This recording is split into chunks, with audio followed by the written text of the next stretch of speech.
Arrivederci. So how should it end? Black Mama doesn't end. Heroes come and go.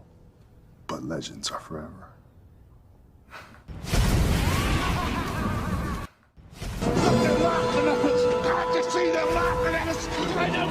Who's responsible? The father of Valerie Jarrett. Oh, don't get me. See, you're dealing with devils. And that's why the University of Chicago today, through the Stepanovich Institute on the Formation of Knowledge, which is another name for eugenics, in connection to the Department of Pathology and Medicine, in connection to the Department of Genetics and African American Studies at the Pritzker School of Medicine. Who are the Pritzkers? One of the most powerful families in this country who run Chicago. But the governor, oh my God, the governor of the state of Illinois, Jay Pritzker, was the former owner of the Sikorsky 76B helicopter that Kobe Bryant died on. Wow. Because the Island Holdings Group out of Van Nuys, California, which owned the helicopter at the time of Kobe's assassination. And next time I gotta come back in and talk about my upcoming book concerning Kobe Bryant and Luciferian Project Completed. So 3 years before Kobe's death, in January 2017, the executives of the Island Holdings Group out of Van Nuys, California, traveled to Chicago, Illinois. Why would the entire executive staff of the Island Holdings Group need to go to Chicago to buy a helicopter, as if there's no helicopters in Los Angeles? They set Kobe's death up 3 years in advance.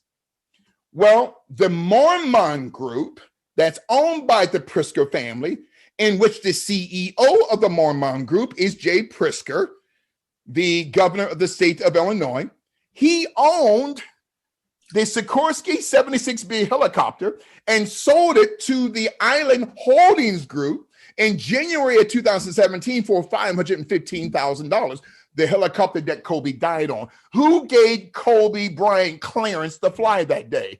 They took him out because Kobe Bryant had information on the Clintons. And according to my two contacts in the government, Kobe Bryant and his entire family was going into witness protection. No shit. You know what? I'm going to tell you something. The very morning that I heard what had happened, as soon as I heard it, it was very simple. It's like that guy was taken out. First of all, if you understand the valley there, I live right there in Bell Canyon when this happened. If you understand the coastal California, Los Angeles Valley, where Kobe lives, yes, this makes no sense. You're going to take a car. Yeah. You're going to a soccer match up in Ventura, right?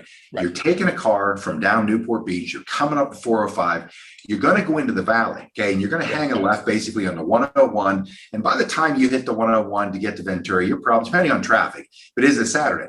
It's going to take you longer to drive further north, to get over to Van Nuys Airport, to do all that stuff, to get in a helicopter, to then by the time you simply do this, you jump up over the hill, Calabasas, boom, you land right.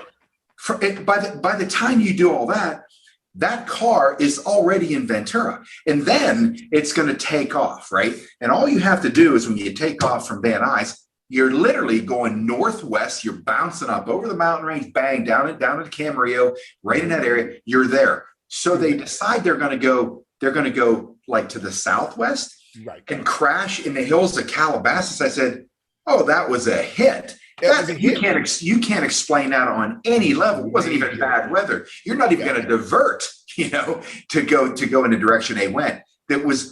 You're going to save time by taking a helicopter, but instead of going straight up here, you're like, okay, now we're here. We're going to go down here, away from here. And that it doesn't make sense. It made no sense. Because they took him out because he had multiple lawsuits against some of the most powerful pharmaceutical companies in the world, the Novartis AG group. okay, which had sold COVID 1 to 11 to the Bryant Institute. Okay, so that's another topic for another day. They took Kobe out because of that, but Kobe was on his way in as early as September 2019.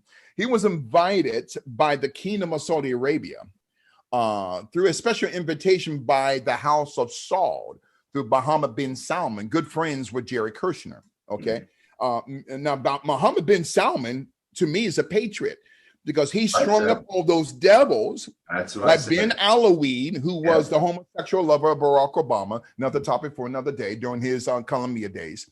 But Kobe was set to meet a woman in September 2019 in Saudi Arabia, in Riyadh, Saudi Arabia, a woman by the name of Princess Rima, capital Rwema.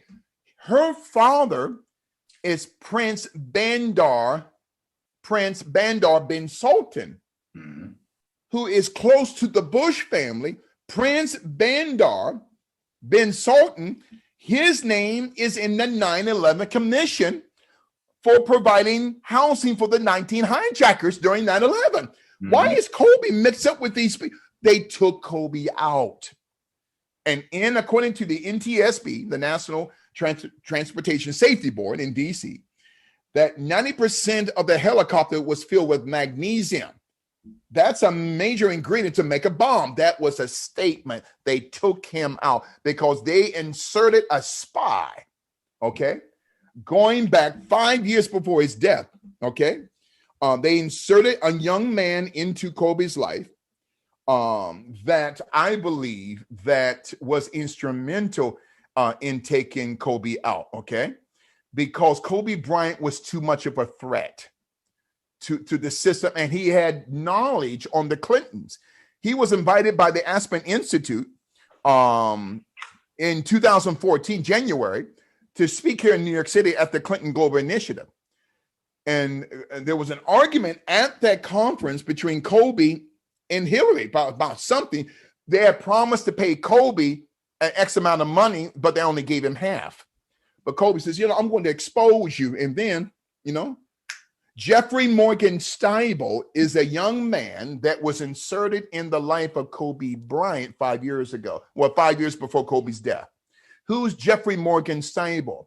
He's connected to the National Security Agency because the NSA bought his company called the Brain Gate, 7 years ago. Jeffrey Morgan Steibel, who looks like Charles Manson, who is now running Kobe Bryant's $2 billion empire. Why isn't Kobe Bryant's family running that money? You see, they took Kobe out. Kobe knew too much, and Kobe knew Jeffrey Epstein, because Kobe Bryant sat on the board of a foundation called the Lifeboat Foundation. Kobe Bryant, his business partner, Jeffrey Morgan Steibel, knew Jeffrey Epstein.